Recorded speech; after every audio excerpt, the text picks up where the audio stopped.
ایک مرتبہ جناب سلمان مسکراتے ہیں اور کہتے ہیں کہ تمہاری سدرۃ المنتہا وہ ہے کہ جہاں جبریل رک جائے اور میری سدرۃ المنتہا وہ ہے کہ جہاں محمد رک جائے.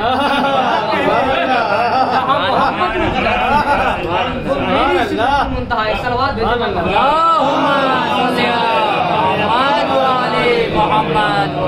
کہ تمہاری سدرۃ المنتہا وہ ہے کہ جہاں جبریل رک جائے اور اگر ایک قدم بھی آگے بڑھے تو جبریل کے پر جل جاتے ہیں. اور میری سدرۃ المنتہا وہ ہے کہ جہاں رسول بھی آ کر جھکتے ہیں, رسول بھی آ کر کھڑے ہوتے ہیں. اب جناب سلمان پھر دروازے پہ پہنچے کہ اتنے میں جناب فضہ جو کنیز ہے اندر سے کہتی کہ جناب سلمان میں نے سنا ہے کہ تم نے در سیدہ کو سدرۃ المنتہا کہا کہ ہاں میں اس بات پہ بہت فخر کرتا ہوں کہ میں سدرۃ المنتہا پہ رہتا ہوں, میں سدرۃ المنتہا پہ رہتا ہوں. کہا کہ بس اتنی سی بات. کہا ہاں. کہا کہ اگر تم سدرۃ المنتہا پہ رہتے ہو, اب جناب فضہ کہتی ہے, کہا کہ اگر تم سدرۃ المنتہا پہ رہتے ہو تو میں بھی کعبہ قوسین کے اندر رہتی ہوں. میں بھی کعبہ قوسین کے اندر رہتی ہوں. صلوات بھیجے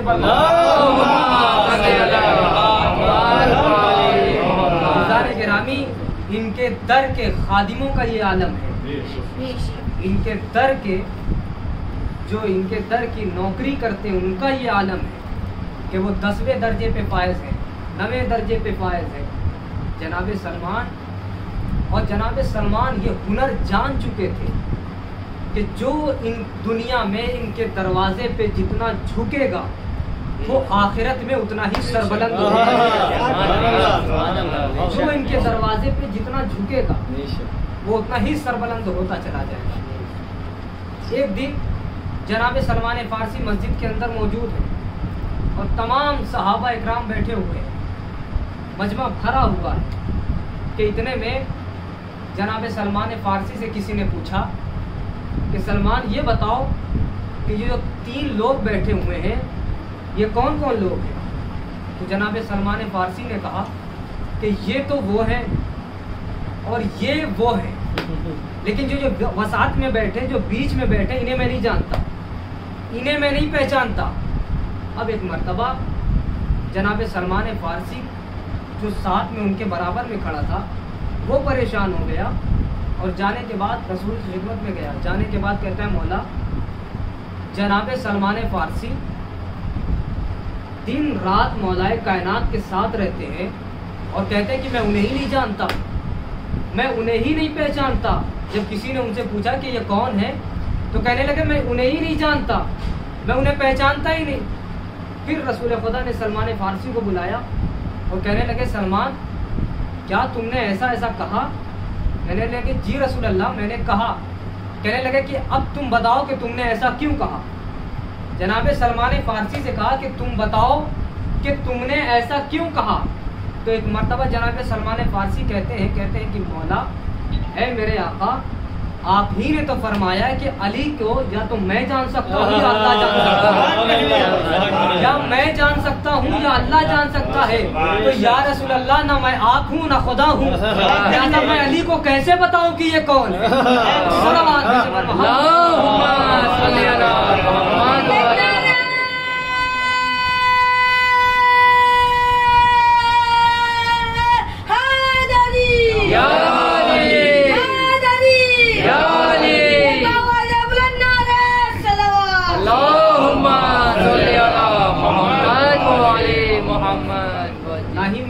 آپ ہو گیا ہوں نہ ہی خدا, لہذا میں کیسے بتاؤں کہ علی کون ہے؟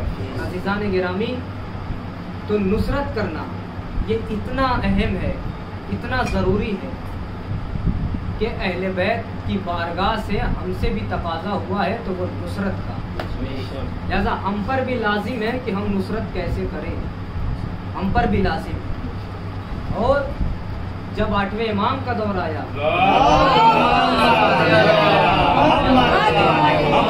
راوی یہ کہتا ہے کہ میں دیکھتا تھا کہ 8ویں امام بڑے ہی شاندار لباس پہنتے تھے, بہت ہی اچھے لباس پہنتے تھے, لوگ جلنے والے اس سے بھی جلتے تھے. اور کسی نے کہا کہ مولا آپ کے نانا اور دادا نے تو ایسے لباس پہنے نہیں، تو پھر آپ کیوں پہنتے ہیں؟ چھٹے امام پہ بھی اعتراض ہوا تھا، تو فرمایا کہ دیکھو وہ مسلمانوں کی غربت کا دور تھا، اور 8ویں امام جنہیں شاہ خراساں کہا جاتا ہے، اور یہ 8ویں امام، ان کا جو حرم کا ڈیزائن ہے پورا، وہ ایک مجتہد نے پورا ڈیزائن کیا ہے، مجتہد نے پورا. اب ایک واقعہ یہیں سے پیش کر دوں آپ کی خدمت میں. پورا حرم کا ڈیزائن انہوں نے نقشہ پورا بنایا ہوا ہے، ایک اللہ تھے، اور انہوں نے جو مین دروازہ تھا وہاں پہ ایک ایسی تعویذ جو وہاں کام کرنے والے تھے ان کو دیا کہ یہ مین دروازے پہ لکھنا، اور بتانے کے بعد ساری چیزیں بتانے کے بعد وہ چلے گئے اپنے گھر. اور گھر جب گئے تو پھر ایک مرتبہ خواب میں 8ویں امام کو دیکھا، اور دیکھنے کے بعد مولا سے گفتگو ہوئی. کہنے لگے کہ میں اس سے راضی نہیں ہوں. امام نے کہا کہ جو تم مین دروازے پہ لکھ رہے ہو، جو کلمہ لکھ رہے ہو، جو تعویذ بنا کے لکھ رہے ہو، علم جفر کے بہت بڑے ماہر. تو کہنے لگے کہ میں اس سے راضی نہیں ہوں. کہ دوسرے ہی دن پھر حرم آئے.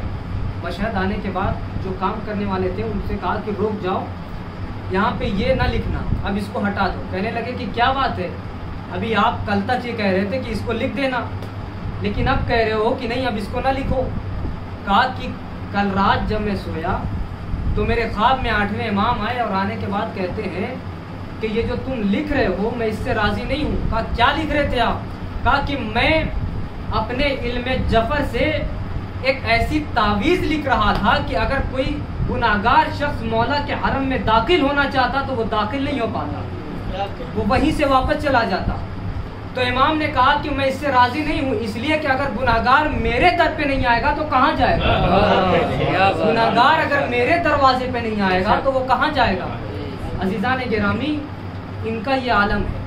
اور مولا کے حرم میں ایک نوجوان تھا جو مستقل جاتا تھا اور صرف ایک دعائیں مانگتا تھا کہ مولا میں فلاں لڑکی سے شادی کرنا چاہتا ہوں، میری وہاں شادی ہو جائے. اور بہت دعائیں مانگتا تھا جا کر. ایک دن جب حرم سے نکل رہا تھا تو سامنے سے مجتہد آ رہے تھے. کہنے لگا کہ میں اتنے دنوں سے مولا کے حرم میں دعائیں مانگ رہا ہوں لیکن دعائیں قبول ہی نہیں ہو رہی ہے، دعا قبول ہی نہیں ہو رہی ہے. اس لیے کہ میں نے سنا ہے کہ یہاں پہ روزے پہ آنے کے بعد ساری دعائیں پوری ہو جاتی ہے، ساری مراد پوری ہو جاتی ہے. تو کہنے لگا کہ میں اتنے دنوں سے دعائیں مانگ رہا ہوں لیکن دعا قبول ہی نہیں ہو رہی ہے. تو ایک مرتبہ وہ آیت اللہ کہنے لگے تم نے مولا کے حرم میں، مولا کے قدموں میں وہ ایک قبر دیکھی ہے جو شیخ بہائی کی قبر ہے؟ کہنے لگا ہاں شیخ بہائی کی قبر میں جانتا ہوں. بہت بڑے عالم دین تھے یہ، اور یہ بھی علم جفر کے ماہر تھے. بہت ساری ان کی دعائیں کی کتاب بھی ہے، کشکول بہائی ایک کتاب ہے بہت مشہور. تو کہنے لگا کہ میں جانتا ہوں. کہنے لگے کہ اگر تم وہاں سے نہیں مل رہا ہے تو تم ان کی قبر پہ جا کے مانگ لو. کہا کہ تم ان کی قبر پہ جا کے مانگ لو. اور وہ گیا ان کی قبر پہ، شیخ بہائی کی قبر پہ گیا. جانے کے بعد وہاں پہ دعائیں مانگتا ہے، اور واقعی کچھ ہی دنوں کے بعد اس کا رشتہ وہاں ہو گیا. کچھ ہی دنوں کے بعد دعائیں قبول ہوئی کہ اس کا رشتہ وہاں ہو گیا. اور پھر سال 2 سال گزرے نہیں تھے کہ دونوں میں آپس میں لڑائی جھگڑا ہوا اور رشتہ ٹوٹ گیا. کچھ باتیں ایسی ہوئی کہ جو اخلاقاً میں پیش نہیں کرنا چاہتا، لہذا یہاں تک معاملہ آ گیا کہ طلاق کی نوبت آ گئی اور دونوں میں طلاق ہو گئی. اب یہ ماں بہت ہی غصے کے عالم میں حرم میں جاتا ہے، اور جانے کے بعد ان کی قبر پہ، شیخ بہائی کی قبر پہ جاتا ہے، اور جانے کے بعد کہتا ہے کہ جب دینا نہیں آتا تو انہی سے سیکھ لو جن کے پہلو میں بیٹھے ہو. جب دینا نہیں آتا تو انہی سے سیکھ لو جن کے پہلو میں بیٹھے ہو. عزیزان گرامی، عطا کرنے والی ہستی کو معلوم ہے کہ کسے کیا عطا کرنا چاہیے اور کسے کیا نہیں عطا کرنا چاہیے. پھر اس کے دماغ میں یہ بات آئی کہ میں اتنے دنوں سے یہ مولا کے حرم میں دعائیں مانگ رہا تھا، لیکن اب سمجھ میں آیا کہ مولا میری دعا کو قبول کیوں نہیں کر رہے. لہذا عزیزان گرامی، کوئی دعا رد نہیں ہوتی ہے، صحیح وقت پہ وہ دعا قبول کی جاتی ہے، کوئی دعا رد نہیں ہوتی۔ تو عزیزان گرامی، مولا نے یہی فرمایا کہ دیکھو جب اعتراض ہوا تو فرمایا کہ دیکھو وہ مسلمانوں کی غربت کا دور تھا اور یہ مسلمانوں کی شوکت کا دور ہے، اگر ہم اس زمانے میں ویسے لباس پہنے تو یہ ہماری شیعوں کی ذلت کا سبب ہے، لہذا ہم ویسے لباس نہیں پہنیں گے۔ اور عزیزان گرامی، جب بھی محرم کا چاند نمودار ہوتا تھا تو راوی یہ کہتا ہے کہ میں نے خود یہ دیکھا، اور جہاں جہاں بھی، اور 8ویں امام خود ذاکروں کا بہت احترام کرتے تھے، ذاکروں کا بہت احترام کرتے تھے کہ یہ میرے جد کی مجلس پڑھ رہا ہے، یہ میرے جد کا مرثیہ پڑھ رہا ہے، لہذا مولا ذاکروں کا بہت احترام کرتے تھے۔ تو عزیزان گرامی، جب بھی محرم کا چاند نمودار ہوتا تھا تو لوگ کہتے کہ ہمیں چاند دیکھنے کی ضرورت نہیں ہوتی تھی، خود بخود آل محمد کے گھرانے سے اتنے رونے کی آوازیں بلند ہوتی تھی کہ ہمیں یہ خبر ہو جاتی تھی کہ محرم قریب آ گیا۔ لہذا عزیزان گرامی، بارگاہ معصوم سے ہم سے بھی نصرت کا تقاضا ہوا ہے، مدد مانگی گئی ہے، ہم سے بھی نصرت مدد مانگی گئی ہے ہم سے۔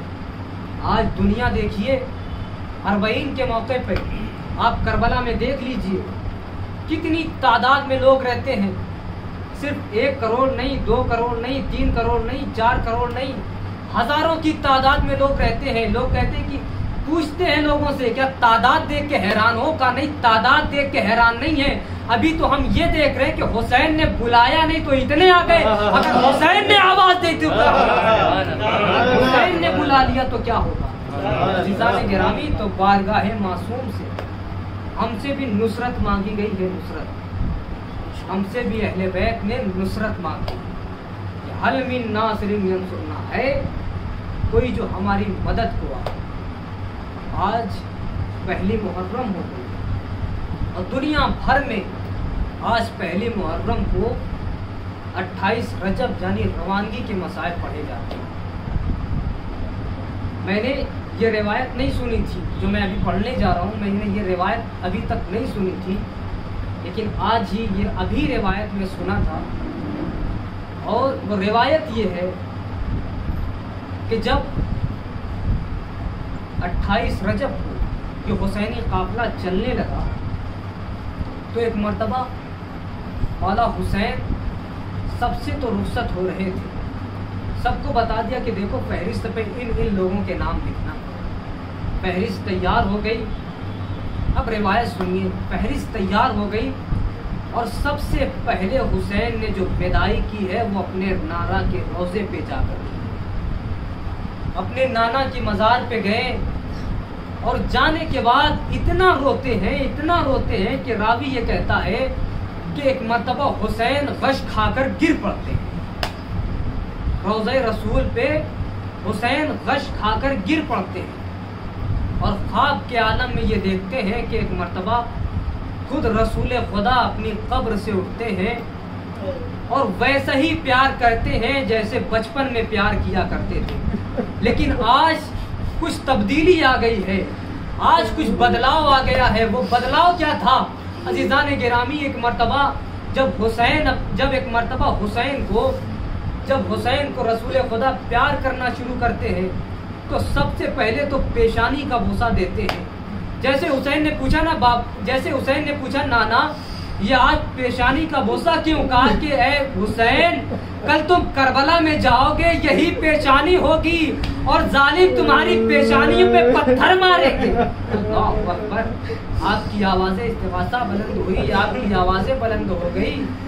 جب مجلسوں میں گریہ بلند ہوتا ہے تو اہل بیت کی توجہ، اہل بیت کی رحمتیں نازل ہونے لگتی ہیں، لہذا اپنی آوازوں کو دبا کے نہ روئیے گا، کھل کے روئیے گا، اس لیے کہ جب ہمارا کوئی مرتا ہے تو ہم چیخیں مار مار کر روتے ہیں۔ عزاداروں، یہ تو وہ ہے، ایک صاحب نے مجھ سے پچھلے سال محرم میں کہا تھا کہ مولانا